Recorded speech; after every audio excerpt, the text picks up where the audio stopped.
Hey guys, a new video. This is probably just gonna be a short video. I wanted to talk about video game nostalgia. I don't know. Like a week ago now, this came across in my head, and I thought I'd do a video on it. Video games, for me, like old video games, like NES, Super Nintendo, N64.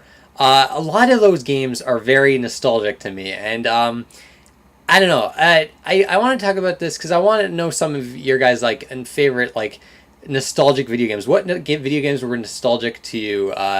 Like for me, like certain games are more nostalgic over others. A lot of them might have something to do with like an event in my life that like happened during playing the game.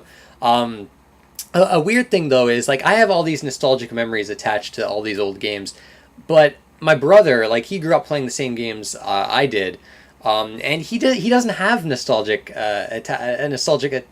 attachment to these old games, and he doesn't feel the need he doesn't want to go back and play these old games. Where I always have, like I'll always be in the mood to go back to one of my childhood favorites, whether it be like one of the Mega Man games or some of the games I'll talk about in a bit here. But it's like I always feel like wanting to play those games, and a big part of getting into video game collecting was to collect all those favorite games from my past. So I think a lot of like collectors on YouTube, one of the big reasons they started collecting is the nostalgic element. Obviously, I have nostalgia for a lot of things in the past, but video games are the one thing. When I'm playing a game, from my past, it brings back all these great memories, and there's certain elements that will always stick with me. Like I think music is probably the big thing for me when it comes to nostalgia. If I'm playing a game that I really loved when I was a kid and I played it to death, and I'm playing it now, the music is the first thing that for a lot of games it will actually like almost give me chills in a weird way. I don't know what that is. And I'll remember very weird, very like minor things in my life from way back when I was playing video games. Like I remember all the TVs I played on. I remember like sitting down on the floor in front of like this little like tube TV, like this little tiny CRT TV. The screen was so tiny. Me and my brother just sitting there playing Super Mario Brothers on the NES. I just remember things like that. And my brother can't remember that, but I can. And if you ask me to remember some random thing that happened a couple of weeks ago, I couldn't. Like my short term memory is such garbage, but my long term memory is really good, especially with video games. I'd say the most nostalgic console for me, even though I started playing NES and Super Nintendo, those were my first two consoles. The N64 is actually where most of my nostalgia lies. Now, I don't think that system is aged too well. A lot of those games, other than like like Nintendo's and Rare's games, I think hold up. But there's a lot of games on there that I remember liking when I was a kid, but playing them now, not so much. A good example is like Nightmare Creatures. That's a pretty nostalgic game to me. It was like the third game I ever owned on the N64. I remember going to, again, like this is all nostalgic to me, right? I remember going to like Blockbuster and seeing it there, like a boxed complete copy for $20, and I was just like, I gotta have this. Back when I was playing N64, I was still pretty young. I was obsessed with like mature rated games. I don't know why. I guess maybe I felt it was cool or something that I was playing mature games when I was like really young. But that was the main reason I bought that game, because it was cheap and it was rated M. So I bought it, and that's a hard game to play nowadays. Like the controls are really wonky, and the game is like overly difficult. It's got cool gothic atmosphere to it, but it's the gameplay is pretty dated, and it's the combat is almost unplayable to me. But that's a game I'm very nostalgic for, and the music is a big part of that. When I play these old games, the music is always the thing it's always the thing I remember, and it sticks with me. So I guess I'll talk about some of my most nostalgic games, and I said the N64 was my most nostalgic console because that was the first time where I actually would go to the store and buy games. Like for the NES and the Super Nintendo, we had games that would come with the systems. We got them like through classified ads, and then other than that, like we'd get random games for gifts from like for like a birthday or Christmas or whatever. N64 was the first time where I'd go to a store and look at all the games, and I didn't go on the internet too. I was a big GameFAQs user back then, so I kind of knew what a lot of the games were, and what I wanted to get. Of course, Ocarina of Time was one of those games. The hype for that game was crazy. I remember going in, getting it day one. It was like $90 or $100. It was really expensive, And the Ocarina of Time remains my most nostalgic game. I for the longest time I've always considered it my favorite game of all time. And that leads me to another thing, like with nostalgia. I think for a lot of people, we tend to like games a lot more based on nostalgia. There can be lots of games where we can see that they're flawed in some way, but we're kind of blinded by nostalgia a bit. Jet Force Gemini on the N64 is a good example. Another game I consider one of my favorite games of all time. But the more I think about it, I think it's a game that would be hard for someone to get into that's first playing it, especially with those N64 controls, which the N64 controller is just this really strange, awkward controller that's very hard to use nowadays.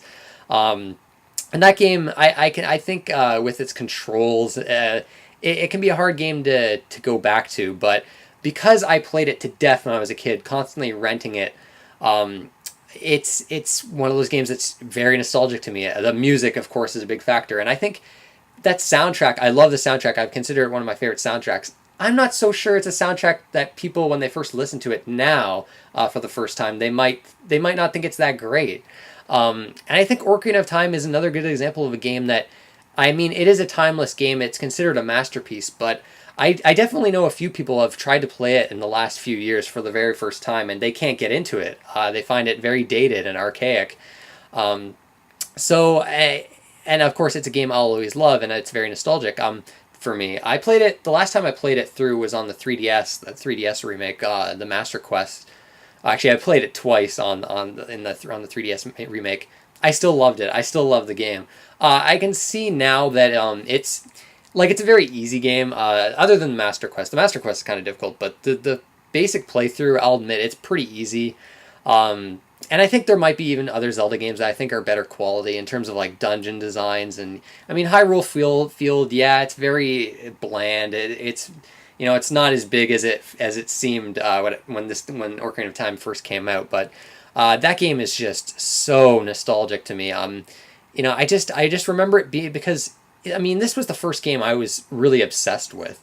Always loved like the Mega Man games. I was pretty obsessed with that series, but Ocarina of Time was, I think, the first time where I would sit down and play the game for I want to say hours on end, 10 hours plus constantly, and I would beat it over and over again. My friends would come over and they'd watch me play it. I'd watch them play it, and they'd get halfway through the game on their save files, and I would take over their save files and beat it again. I got 100%. I 100%ed the game with a strategy guide. I was so obsessed with that game. The music, it's ingrained in my head. It's so, every song in that game is just, every time I play it and any of the songs come up, it gives me chills. The opening is one of my favorite openings of all time, with the camera, floating around Kokiri Village. It's fantastic, man. God, that game, even talking about it, the nostalgia is almost too much with that game. It's almost overpowering, the nostalgic element with that game. It reminds me of all the good memories I have of the past and playing that game. And, I think we lose something with a lot of newer games because we know so much about them before they come out that, that sense of wonder is kind of missing.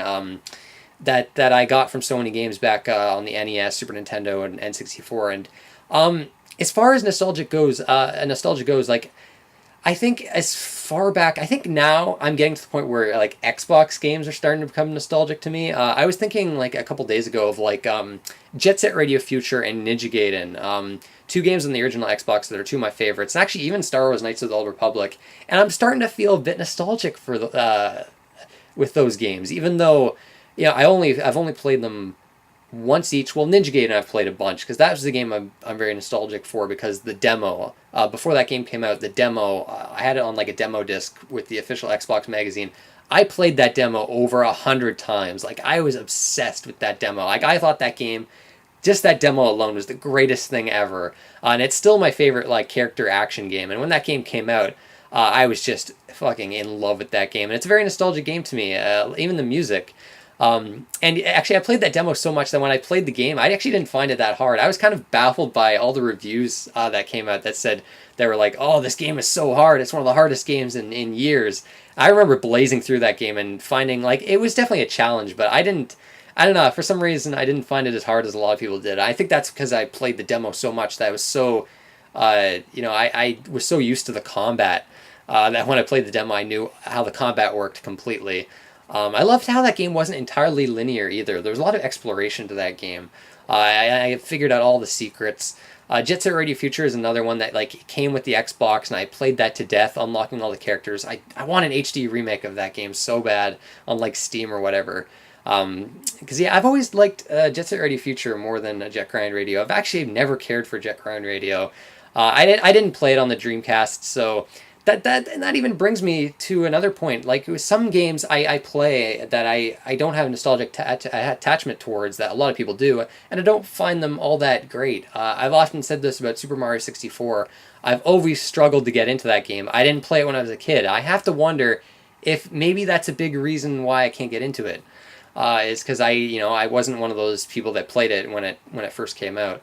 And I think Jet Grind Radio might be that same thing because I find that game to be unplayable for me. Like I just can't get past the controls and really strict time limits and the arcadey nature of the game. I much preferred like the more open world angle that Jet Set Radio Future had.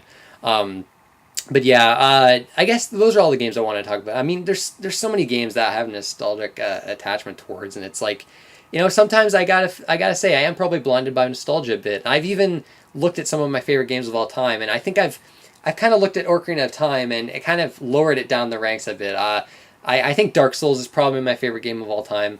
And who knows, maybe Dark Souls is gonna be this game where like 15 years from now, I'll look back at fondly and how like nostalgic. It'll be a nostalgic game to me. So what do you guys think? What are your thoughts on like video game nostalgia? Do you guys have it, feel it as strongly as I do? I mean, I feel like it's almost too strong a lot of the times. But how far back do you go? I know some people like don't have nostalgic attachment towards games from like the Xbox and GameCube and PS2, and I gotta say it's mainly just for the Xbox for me. It's not quite at the level of GameCube yet. Like I played a lot of Smash Brothers Melee back when I was younger, and when that first came out. But there's no, I don't know. There's no nostalgic. I don't really feel any nostalgia towards that game. Who knows though? Like 10, 20 years from now, I don't know. Maybe I don't know. Who knows? But I don't know. I thought it was just an interesting topic I wanted to talk about. And anyways, I want to thank you guys for watching, and I'll see you next time.